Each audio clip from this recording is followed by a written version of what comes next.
got the news that Sergei had died, it was by far the most horrible, unexpected, and shocking bad news that I could have ever gotten. It was sort of infinitely worse than my worst case scenario. And I was sort of filled with dread, with guilt, because he was arrested for looking after my interests, and in rage of what these people had done. And I made a vow to myself on that day that I was going to make sure that the people who killed Sergei Magnitski faced justice, and that the people, and that Sergei's death doesn't become just another meaningless death in this terrible system that eats people up and spits them out, that his death will become a meaningful event that hopefully exposes this type of thing and maybe saves lives in the future. So my initial thought was that we should be able to get justice very easily because there was so much evidence. This was not a murder in a dark stairwell. This was a slow torture that was documented at every step of the way. Sergei wrote 450 complaints in just 358 days in detention. So we have a full testimony from his grave of what happened. And through the good works of the Moscow Public Oversight Commission, of which Ms. Svetova and her colleagues belong to, we had corroborating evidence from the prison itself that everything that Sergei said happened and was true. But justice inside of Russia didn't happen, just the opposite. The officials in the Russian law enforcement agencies and the Justice Ministry and the prosecutor's office in the Interior Ministry all covered up the crimes of their colleagues. They all started to speak publicly, saying things like Sergei Magnitski died of natural causes. It was nobody's fault that he died.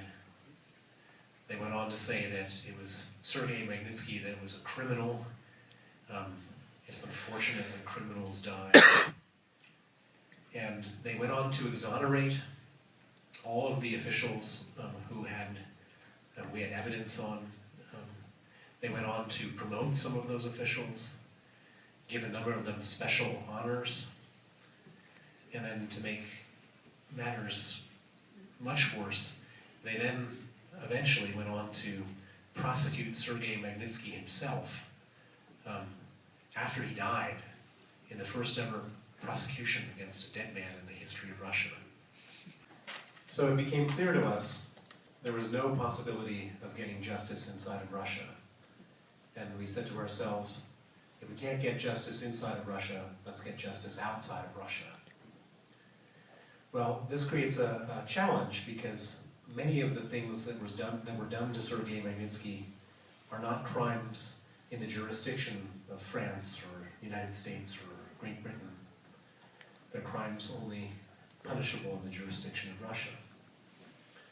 However, there was one very obvious angle to justice which we identified, which is that this crime was committed not for ideological purposes, not for religious purposes, but for money. This crime was committed to steal $230 million from the Russian government, and Sergei Magnitski discovered it, and they killed him to withhold the truth. And we said to ourselves, the people who stole this money don't want to keep their money in Russia. They want to keep it in the West, and they want to travel to the West, and they want to send their kids to school in the West. And if we can stop that from happening, then we've got some small measure of justice. So we came up with the idea, let's take away their visas and let's freeze their assets in the West. And we started this process in the United States 2 years ago, and it eventually became known as the Magnitsky Act. And we got a number of senators and members of the House of Representatives in both parties, Democrats and Republicans, to support this.